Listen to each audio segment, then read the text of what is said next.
We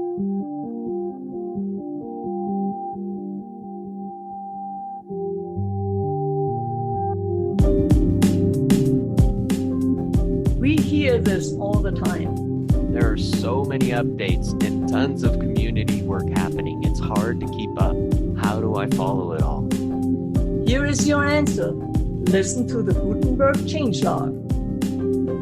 Hello and welcome to our 31st episode of the Gutenberg Changelog. In today's episode, we will talk about tools for CSS, Theme.json, 2021 theme, and a mile-long changelog of Gutenberg 9.2.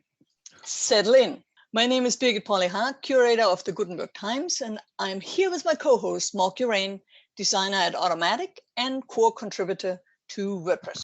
How you doing, Mark? Birgit. Hey. It's good to talk with you again. WordPress 5.6 is underway, and we're all watching and testing to make sure it's a smooth upgrade.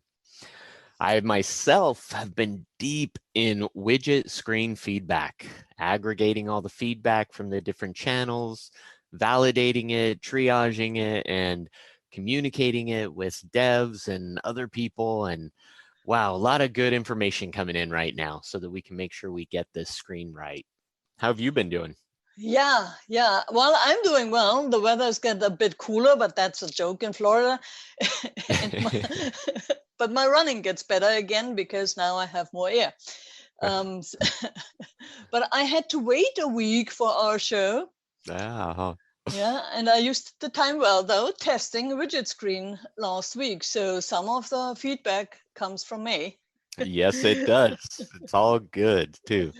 And I was so happy that I could use the new zip of the daily plugin or the plugin from master, so I don't waste time on things that were already fixed from the last plugin release. There were 227 commits in the Gutenberg 9.2, and that was all released since the last plugin. So if you start a week later or a week before the release, you have too many commits and a lot of things were already fixed. So it's a new service on the Gutenberg Times, and we publish daily builds of the plugin for others to download for testing. Not everyone wants to install Node.js or NPM or visit the command line or cares for downloading an additional 200,000 files. Wow, well, that's really a good service that you're providing there. I would imagine, it makes it a lot easier to test some of this stuff, some of the latest things coming out. Especially with the Gutenberg team so gung-ho and producing a wonderful new plugin version every 2 weeks. It needs some more testing, and there's so many features coming, and we need a lot more people testing it. So the more eyes we get, the better the product will we do. And if that's the blocker, come to Gutenberg Times. It's kind of right from the front page. You get to that. And if you need a download of the master build. So we had not really a listener question, but I had good conversations with consultants and developers, and latest with Peter Zoom, founder and CEO of Branch, for their new podcast called The Billable Hours. And the question was, well, what is the end vision of Gutenberg? Where does it go? And that question really surprised me after 3 years of state of the word and a lot of writing. But it might be just that it's not in all the corners of the WordPress community. So we're so deep into this, right? Like it's good to remind ourselves that not everybody knows everything about Gutenberg, and we really need to communicate that. Yeah, and what I've see is that people just took it away in the back of the head for 2 years and now come back to it. And of course, jumping in at this moment is really confusing. So there are 4 phases to Gutenberg. And the first phase is the post editor. So we went through that, the blocks, the infrastructure for blocks, and create great content with the block editor for your posts and pages. That phase was until 2019, a year after release in 5.0. Well, it started in 2017, and then in 2019, the team started working on the phase 2, which is the full site editing experience, where not only, and that's the place where the mystery meat met. Molenbeek talked about, and other people talked about the mystery meat that people need to learn about, like widgets and gadgets and shortcodes. And yeah, here's a menu and all that. That is all going to become blocks and have a full site editing experience Right. with the Not block only, editor. Yeah. yeah, I'll add not only just full site editing, but really kind of, I remember Matt saying, in the state of the word, like there's a whole tightening up process for what was done in phase one as well. So there was 2019, we spent a lot of time just kind of polishing and bringing, like, really refining the experience, and then we started pulling blocks into other areas, right? Started experimenting with the widget screen, the navigation screen, and then full site editing is really the way that it's just going to bring it all together. So really Yeah, good but point. there's also the component of global styles. Yeah, That whole system is part of the full site, seems to be part of the full site editing. totally. Yeah, and so there's so many moving parts right now, but that's what everybody's working on. And because when you build something new, you need to have the fitting components. And if you work on the components, you get to a point where I said, well, let's see if we wanna if it works, and then it doesn't work. It's like Wait, I was building a square and right, you built a circle for the hole. Well, or how does you borrow a tunnel, right, from both right? sides. Do they meet in the middle? Yeah. And yeah, so that's phase two, and it will definitely be in 2021 that there's at least some releases from that. Some Yeah. pieces will be released. And then the phase three is collaboration tools like Google Docs collaboration Mm-hmm. possibilities for editing content on WordPress site. And well, Ria did a proof of concept with I his did. asblocks.com, Yeah. where he had a fully encrypted collaboration tool there, and he has a whole website where he explains it. So that is at least in the works. And phase four is multi-language websites coming to core. Mm-hmm. And that's something that has been on the back end, back mind of the core team for a long time. Yeah, Yeah. I will say, like, we're so deep into phase two right now that every once in a while I peek my head up and I look at phase three off in the distance and I get very excited. I'm super excited to see collaboration happen. I mean, imagining multiple people editing one post together at one time like that inside of WordPress. It's going to be really cool. Yeah, and comments for each paragraph and Yeah. all the different, yeah, so it would be really cool. So that's kind of a good vision to have. So maybe that clarifies it not only for our listeners, but also, yeah, take the word further. Mm-hmm. Mm-hmm. And Matt Mullenweg was asked, I think, in how far in the process are we? And he said at the end of 2019, he said about 10, or 2018, he said about 10%. 2019, he said about 20%. Okay. If you kind of think about a 10-year process to come to 100, maybe in between something speeds up, because who knows what is in 10 years or in 8 years now. This Yeah. is true. And I'm sure, like, we're going to hit certain parts of the process that tend to go faster and quicker. Right now, when conceptual phases are happening, it's like, okay, how do these work together? So all really good phases. I'm glad you brought those back up, Birgit, so that everybody listening can kind of get a catch up on the vision of Gutenberg, where Yeah. it's all going. So that brings us to announcements, and we have a pretty big announcement today, Birgit, don't we? It was shared earlier this week in Slack by Robert Anderson and some other people that the widget screen is not going to make it into the 5.6 release. And there was a discussion among many that led to that decision. And I think it was a good decision. Looks like the last 3 weeks has been a big push to try to get this screen ready in time for beta. And we've encountered a few issues that are bigger than just quick fixes. What do you think about that announcement? Yeah, well, I think it's a good decision. I spent all Thursday testing it. And I know a lot of people also got into the testing sprint that Francesca was running on the core channel on Friday. And I liked what Helen wrote in her comment on the track ticket for that. She wrote, and I quote her now, "My question for features that affect the front end is, can I try out this new thing without the penalty of messing up my site? And so it's a question about the user trust. At this current moment, given that the widget areas, and I'm still quoting, are not displayed anything like what you see on your site without themes really putting effort into it, that you have to save your changes live without revisions to get an actual contextual view. Widget area blocks do not allow you to try this new feature without penalizing you for experimenting. End quote.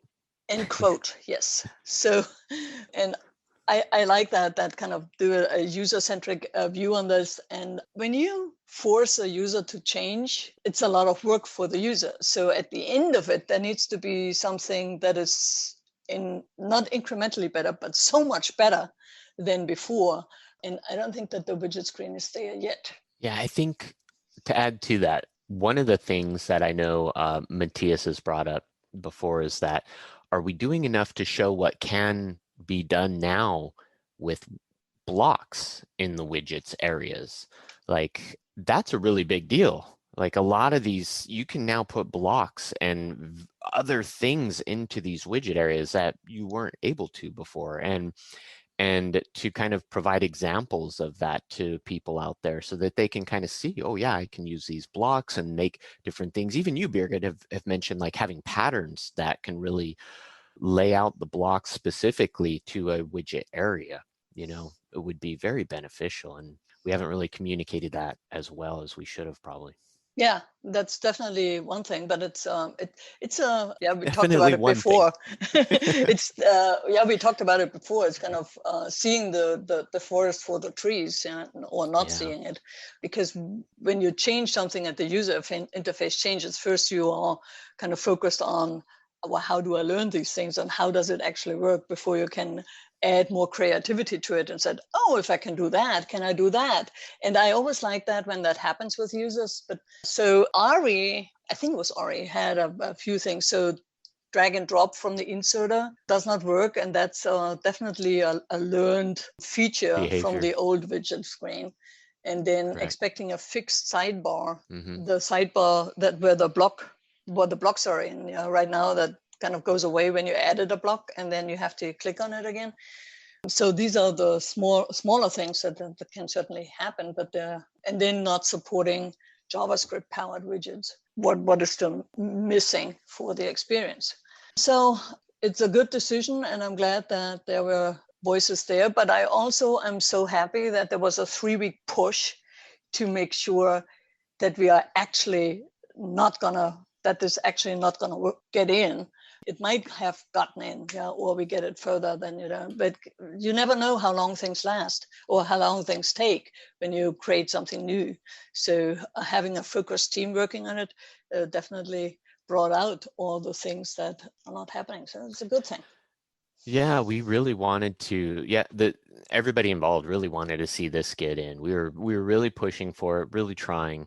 But sometimes, yeah, things just don't go as quickly or as easily as you might have assumed. And so those points that Ari brought up about the drag and drop and the fixed sidebar, these behaviors that are very familiar to the classic like widget screen, we do want to try to explore those and improve them to make that experience better. But when it came to the customizer, like that was something that just kind of knocked a few of us around a bit, once we've realized that we were really trying to put a WYSIWYG editor inside of a WYSIWYG customizer, and that just didn't compute quite as well as we thought it should. So. Yeah. And when there was 3 weeks ago, there was a decision that the widget screen only comes in from the WP admin menu and not through the customizer. A lot of people use the customizer and all of a sudden they have to change things. It's just, they expect a good behavior there as well. And that wasn't really. Yeah, because the customizer really gives you a good idea on how that widget's going to look in context to your site, right? Whereas the widget screen doesn't provide that for you. So using the customizer there is a big thing, and I can totally see how if we can't get the blocks to render correctly and be updatable in the customizer through the process we were going, then we need to rethink that. Yeah, Well, But the now you have widget time. screen, yeah, now we have time. The widget screen is on a good path, but and that one's definitely getting dialed in. Yeah, but I think I date myself. Yeah, I've never kind of taken to the customizer, so I was focused on the widget screen. But once I went over to the customizer, It it's was a quite nice obvious interface. that it's Kind not of, working out. it's not working, and it looks funny, yeah, on this small screen, and it's kind of It does. It's So yeah, good luck, and yeah. Thank you. All right. But there are still great enhancements coming for the block editor in the WordPress release, and we'll talk about them in our next show. This time we have a mile-long changelog, so we're going to kind of not touch on that. But and so I only wanted to point out two community contributions. One is from John Q. I would not want to pronounce his name. He's a principal designer at Automatic, and he has been busy creating a tool for theme authors to transition to block-based themes. And he built a UI-based project called the Theme.json creator that builds out the JSON code for theme authors. Plus, it is also up to date with the most recent changes in the Gutenberg plugin. So we have in the show notes, we'll have a link to it and to the blog post, or to the site where he published that. It's definitely something for theme developers for the future full site editing experience. Right. And a second tool that goes into the same direction is a CSS audit tool by Kelly Dwan. She's a JavaScript developer at Automatic and also worked on the block directory, started on a tool called CSS Audit. We have the GitHub link in our show notes, and it's an experiment using CSS parsers to parse out information about a set of style sheets. So when it's run, it will generate information about your CSS, about number of distinct colors used, most specific selectors, how many properties use important, etc. So I think it's really good to use it to review your CSS for the theme, to kind of be able to to migrate it into a full site editing theme later on. And it would also help with the global styles that will come into your style sheets sooner or later. And was this from, because I know the CSS peeps over there in Slack, they've been really having some great meetings about refining the CSS for WP admin or in all of WordPress and kind of dialing that in better. Was this a product of that, of what the work that they've been doing there? Because I know Kelly's been very involved. And so this was kind of built to really run WordPress through, right? And try to see kind of like all the various colors and everything. So, oh, cool. Yeah, Kelly was also the person who created a colorless admin screen. Yeah, I really like that too. Yeah. That was so cool. So, yeah, it was really cool. Yeah, she does some great work. Then well, let's talk about what's been released, Birgit. We know that 5.6 beta 1 was released as scheduled. And as you mentioned, we'll talk about that in another show. But because we have Gutenberg 9.2 has been released, and this is the final release that will be making it into WordPress 5.6.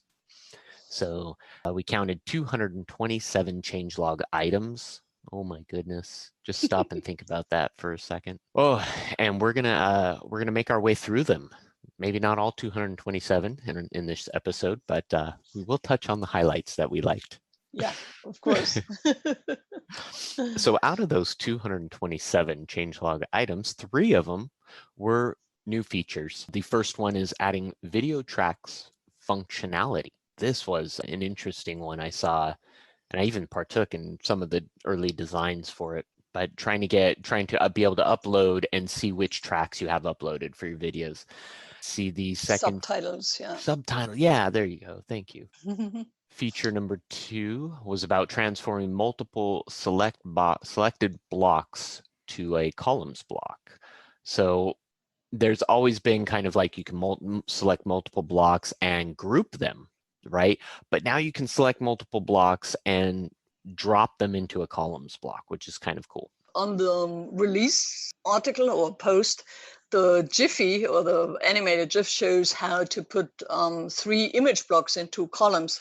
But I also like this feature for some text paragraphs and other combinations, because sometimes I start writing and I said, oh, maybe I want this to have this on the same level. These are three things that need to be looked at at the same time. So I like that you now can do, because I have been moving things around and then, oh, I wrote it and now I have to one at a time kind of drag and drop it into a columns. And yeah, so this is really speeding up the thing.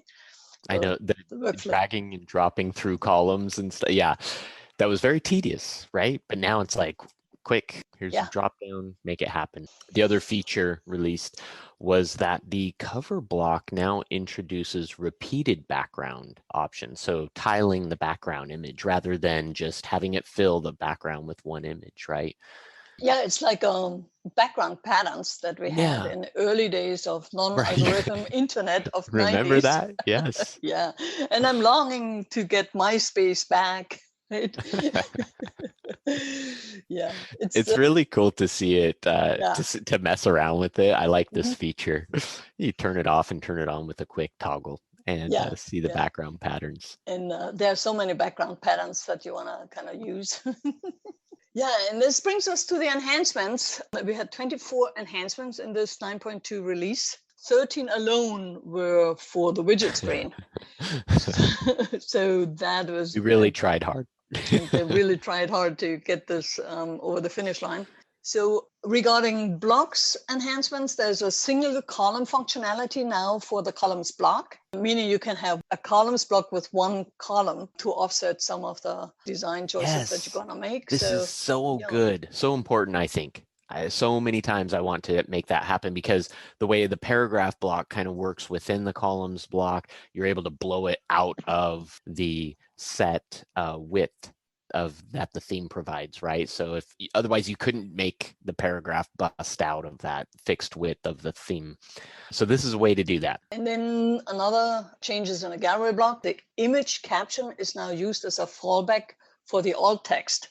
I was really hoping for that feature sooner or later, because it, you have put it once in, then if it's for the reader, then it also should be for the screen reader, right? Is that a toggle, or is that just naturally happens now? I think that is just automatically happen, and if you want to override it, you can override it. Yeah, the table block got a revision, and that's the first time we're talking about API version 2, but we come up with that later. And then the post featured image now has a link when it's in a list of posts. Then for the full site editing, there were a few enhancements with basic template information and a drop down, view the templates in the sidebar. And then there is an info panel for layout improvement. It fixes the widow of the character count being in a new line by itself. And the overall design of this feature is still, it's however still discussed, but that was fixed now. There are 3 in the top line and 2 in the bottom line. That was your design that you came up with, I don't know, 2 weeks ago or something like that. Was that, well, we should have done that. Yeah, so yay. Yay. Yay. But there's also an effort to change the options modal. It's now called preferences. And it has the things that are like, that was the second step, the 2-step publishing process is in that options preferences section. There are other things in there, and they are trying to do a redesign as well on that, but that's not yet done. And then there are more writing flow options with reduced UI, theme styles, and Spotlight that made it into the release. Yeah, those are kind of cool. You can actually now check a box to like remove the theme styles from the editor. Whoa. Yeah, so checking that box, actually, like if the theme is like implementing their styles in the editor the way they should be, then it basically removes them from the editor if you didn't want them in the editor. Or the reduced UI kind of like hides a couple like icons or a couple things and just slims it down a little bit. So these different modes, they're really, really fun to play with. Yeah, I need to kind of explore them a little bit more. Yeah, and then there were, as you said, a lot of enhancements for the widget screen. Now you get a warning when you have unsafe changes in the widget screen, which is so essential. Right, right. Especially because in the old screen, you didn't have to save things because what automatically saved you were still working on the widget screen and you already busted up your live site. Yeah, you were without knowing basically it. working live. Yeah. Yeah. Yeah. Now you have to save things. And I highlighted this because I probably don't know what it is. This allows multiple instances of reference widgets. Is that multiple instances of the post or You know, archive categories? I saw this one too, and I wasn't too clear about it. So duplicating multiple removes duplicates from submitted API requests. So something's happening there Yeah. that I'm not too familiar with, but it has been resolved and it is fixed. Whatever it was, it's not happening It's anymore. fixed. Yeah, and that brings us to the new APIs that are in Gutenberg 9.2. And the block support is now also explicit available for server-side rendering. So in PHP, you now know which block supports what. That's really cool. Because now you have a little bit better control, especially when you have dynamic blocks and all that. And then there are two block APIs that called light block edit and save symmetry and a stabilized block hook. And that is called the API version 2, which pretty much has also the idea that you don't want that the block had additional automatic styles in there. And now it doesn't do this anymore. The developer needs to actually explicitly opt in for those. And that is definitely making it easier to control in terms of third-party blocks. And a lot of that is outlined further down, in the changelog. Yeah. As we'll get to it. So we're looking at experiments now, correct? Right, we are. And there were 12 of those. Okay, 12 of those. Split up between the query block and the site editor. So I'll speak to the query block a little bit. I've been working on that myself. And let's see, so there's several things that have been going on. Adding custom post types to the query block, which is really cool. Setting a focus on the query block on insertion.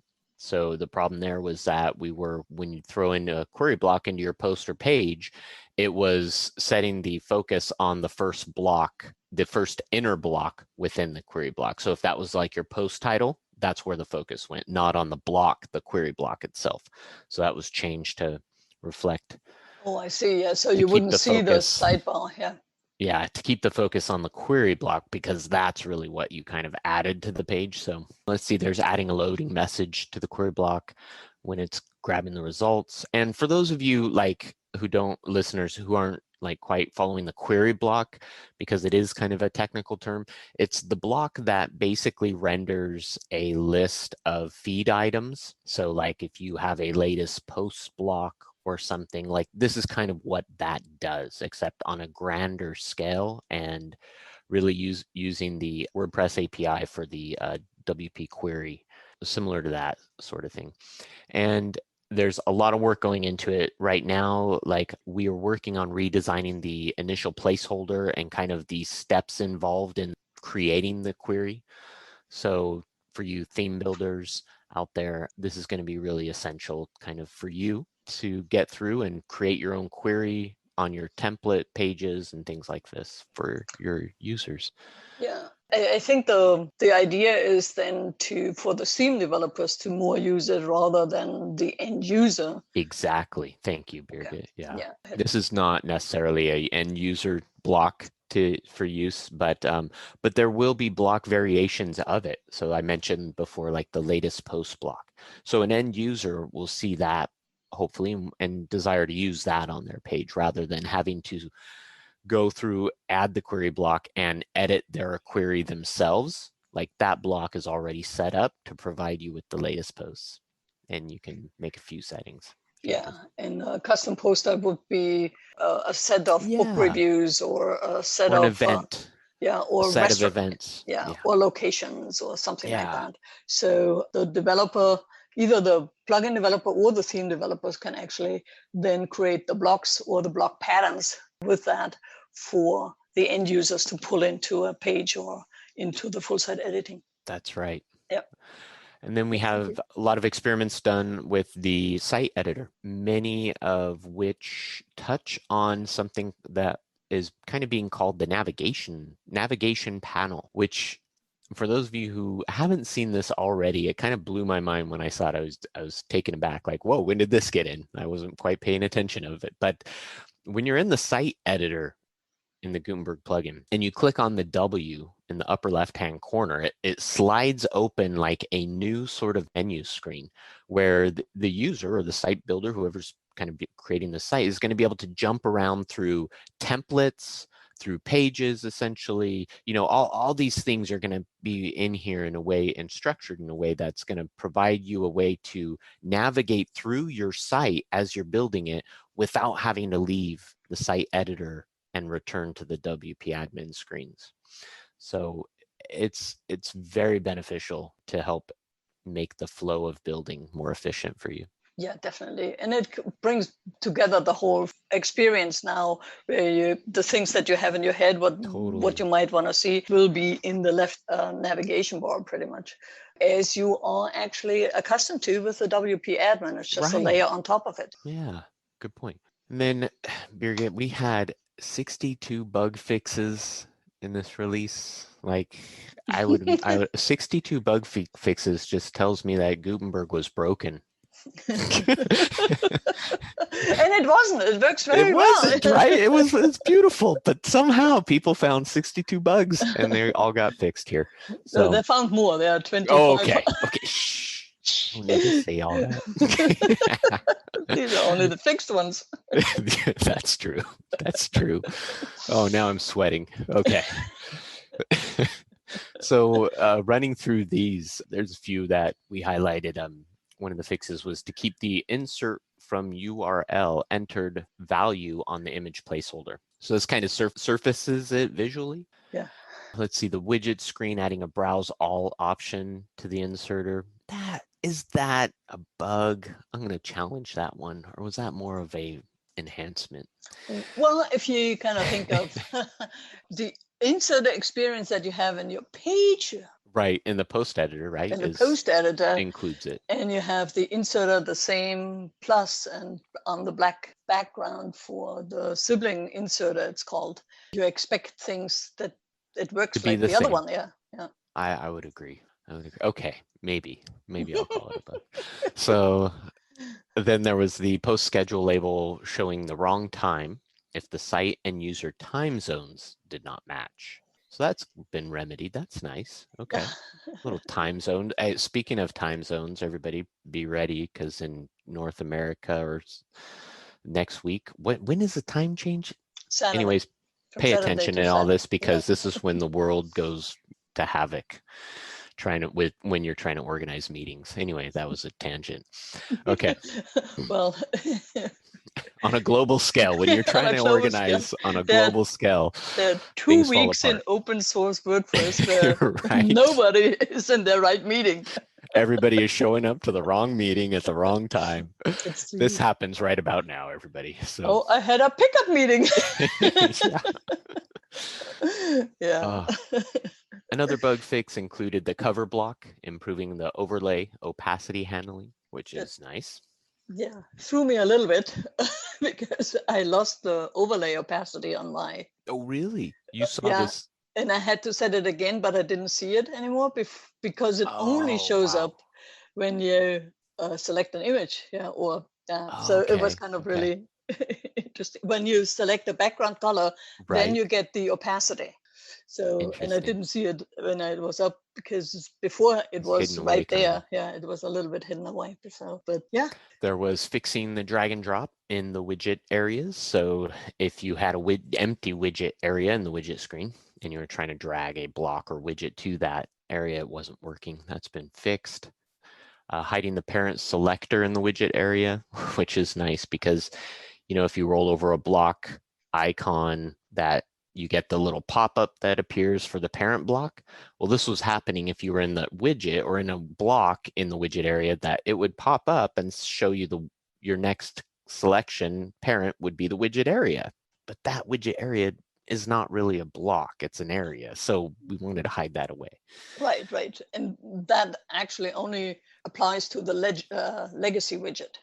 Yeah. Because all the other blocks, either they have a parent or they don't. If you put a column block in the footer, you have, and then other blocks into the footer, then you want to have the parent Right. selector You want show to up. on those inner Yeah. blocks, right? But when you get to the surfaced, the top level block, you don't Yeah. want it to show you that the next block up is the widget area.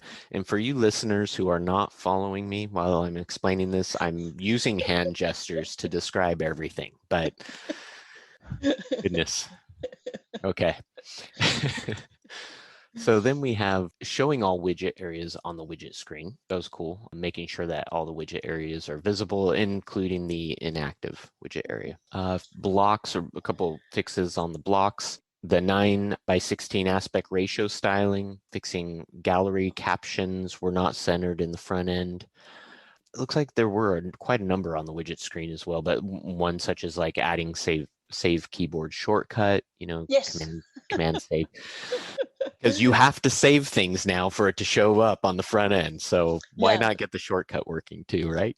Yeah, that goes with the enhancement that you actually get a warning when they're saved. Right. Issues.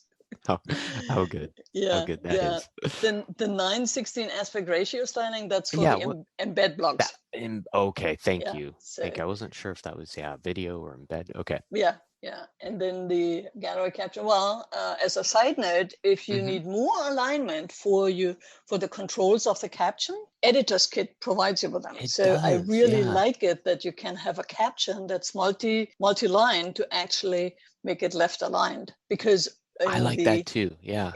In the core block, it's only centered, and you can only have it centered. And when sometimes you need a multi-line caption, and then it's the accessibility issue that you have with multi-line centered text. It's hard to read, right? Yeah. It makes it a little more difficult to read. Just a few more real quick. Cover block shows a spinner now when uploading an image. That was very confusing, because when you'd upload an image and you're waiting for it to show up, you weren't really sure what was going on. But now it tells you that it's loading. So, and fix skipped shortcode transforms in raw handling. Birgit, we have that bolded, but I don't quite understand. Let's see. Well, when you convert a block from the previous classic editor and there was a shortcode in there, yes, it now skips it and does not try to do anything with it. So you can make it a shortcut. Yeah, some of the shortcodes are actually inline shortcodes, and that would always throw the parser. Problem. Yeah. Okay. Yeah. And the last one I have noted is a refactor reusable block edit component using hooks. So, and fix interactions with multiple instances of the same reusable block. Yeah. So that's the editing and saving an instance did not automatically update other instances in the editor. What? So that was a fix. It's the whole point of reusable blocks. No kidding. And then editing a reusable blocks, putting focus in the title field and then pressing escape to cancel. The edit did not work properly either. So those were the refactors. Yeah. Well, that brings us to 3 performance issues that were fixed, or that PRs. So avoid the selector to improve performance on the paragraph, and then remove the transition from the block selection indicator. Also increases the performance. And widget screen preloads now the request to the sidebar. And then we had a few documentation changes, commits. One is to bring the block-based theme tutorial up to date. And I think that's the most important part, because everything comes together now for, I think the block-based theme and the full site editing is now getting ready to be tested. And for that, you definitely need a documentation. And then also the documentation for the color component has been updated, or even has been added. So it was missing. And there were others as well. There's another one that says update block-based themes documentation. So there was quite a few edits in that documentation there. Keeping that one updated is very important right now. With this whole block-based full site editing coming out, I'm sure theme developers are just learning all they can about these block-based themes. Yeah, definitely. And then there were 29 code quality commits in this. And I would think a third of them we're refactoring the blocks to use hooks. That's programmatical React hooks that came out in three years ago, and now the block editor uses it, but also the API version 2 supports it. Yeah. Supports it, or yeah, the blocks are now supporting it. So there was a list of all kind of blocks, and then there was update all blocks to API version 2. So we highlighted that to talk about that. So if I think I mentioned it, it's now, from now on, styles and class names are not added automatically, overriding and at least or fighting with the developer styles for third-party blocks for the static block. And then the goal is a clearer separation between the core editor and the block developers. I love how you and I laughed at the changelog items, how there was changelog items for individual blocks being mentioned about this. And then finally, there's a PR that's just like, update all the blocks with this.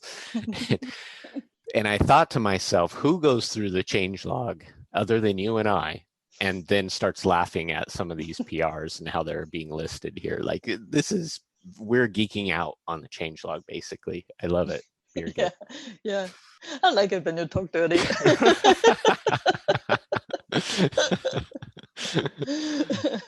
So another code quality change that I wanted to point out is that they removed the animation from the mover buttons. Yeah. Which is again, the mover buttons are being just tweaked just a little, right? Because there's so many things that are being tried with getting these block mover buttons to work and look and react correctly.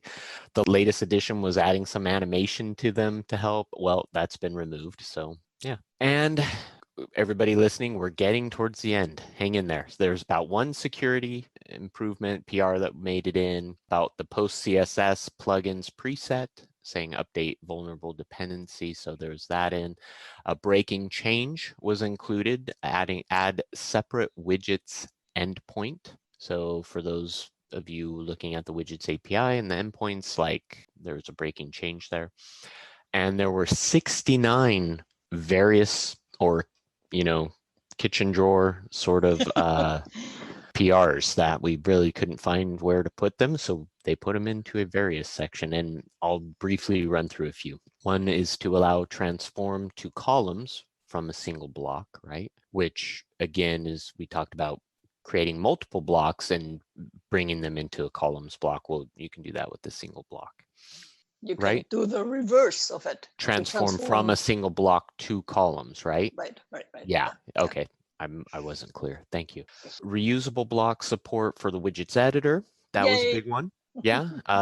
Tadlock had called that one out, and we're like, okay, let's get this in. Good points. You brought up great points. Like, everybody brought up some good points about that.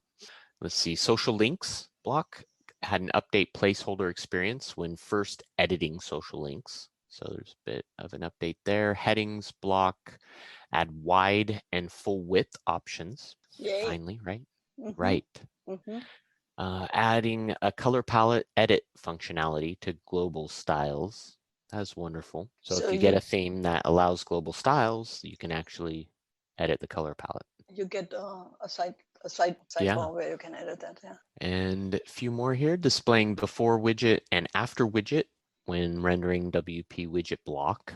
Well, that comes from the old widget API, right? Because those were properties of the widgets.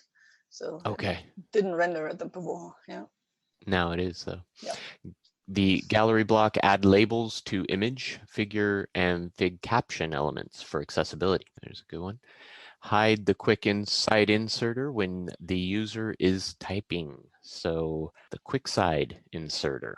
I'm assuming that's like the plus that appears in the page in line with you, so it kind of hides while you're typing. In fact, oh my goodness, have we passed the announcement section? Oh, what's in active development? I've got one to add when we get there. Okay. And the last one on my list, on our list, Birgit, is the REST API introduce batch controller. So that, you have a question? No, what is that? I don't even know, but it's highlighted on my list. We got to open this up. It sounds quite important. Oh, you can get, so you need, when you put in widgets, you need a validation on every of those Includes pieces. this for validation mode. Okay. Mhm. Okay. Okay, cool. Well, Yeah, cool. it's good for people who use the REST API. Yeah. And that closes out changelog for Gutenberg 9.2, everything that has been introduced there. Well, good job. Good Well, job. Yes, we did it. We skimmed through 227 changelog items.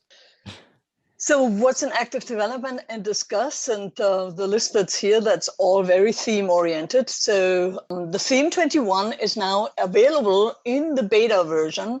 So I already started. So I have a site where I use Trunk. That's the daily build of Core, as well as the daily build of Gutenberg and the 2021 theme. So I'm at the latest updates every day where I can test things if I want to. But the 2021 theme also, Mel Joyce put together a discussion on should the team work on dark mode for the theme to get a little bit ahead of the curve. We all know dark mode on apps, but we haven't seen a lot of websites that can switch between light mode and dark mode for the visitor, that they can do this. And Mel Joyce did a fantastic job putting all the options in there that how to implement it, or it could be implemented, and then discussing the pro and cons. So that's definitely a good read for those who do themes. I'm laughing to myself because I recently downloaded this off of GitHub, and this theme, and then uploaded it to like one of my local sites here that I was testing with. And I could not understand why. I thought the background was supposed to be like this teal color, but I kept seeing a background that was like a dark gray, and I couldn't understand. Some pages it was dark gray, some pages it was like a teal, and I didn't know what was going on. And I'm laughing to myself right now because obviously like some dark mode thing was happening, and it's probably still just a little buggy right now or something. I should really read that post because I'll probably learn a lot from it. Oh, there are a lot of people already commented on it. So it's a really public discussion with interesting points and how people approach it. So definitely worth a read. And in the same topic, the first full blog-based theme for full-site editing was approved in the official repository for themes at WordPress.org themes, and it's called Q, created by Ari Statopoulos. And Ari is a team rep on the theme review team, and wrote in a tweet, and I quote, "Hopefully this will allow more people to easier test full-site editing FSE," he wrote, "in Gutenberg and move the project forward a bit faster." End of quote. So in the show notes, we will have the link also to the GitHub repo, so you can file issues or contribute to that. Yeah, so that was that part. And the same way, also, there's a 2021 blocks theme and the GitHub theme experiments repository by Carolina Niemark, and she is developing the full site editing version for 2021. So that process has started as well, and you're welcome to check it all out. Yeah, for anybody interested in the theming with block-based themes and so, like everything that's happening right now, all these things in active development are really great pieces to look into to see what people are doing and building for ideas and inspiration. You know, Birgit, I wanted to add one thing to this list, and I know we had a long one already, but I wanted to talk about what spurred the thought in my head. Maybe I can try to include the link in the show notes, but Sean Andrews did a recent like investigation into that little sibling inserter, right? Or the plus that's kind of in line with your posts. And you and I have noticed, right, that plus appears in multiple areas at times, and it's very kind of confusing how it acts and reacts with things. So he's recently done a deep dive into it and is providing some new solutions around this, which I think could really change kind of the experience for just trying to type content and edit things without having all these little pluses appear all over the screen. And so I just wanted to touch on that, and I'll grab the link and make sure it's in the show notes. Yeah, that's awesome. Yeah, I'm glad that you brought this up. So, but now we are at the end of this Gutenberg changelog. It's the number 31. But I have one reminder.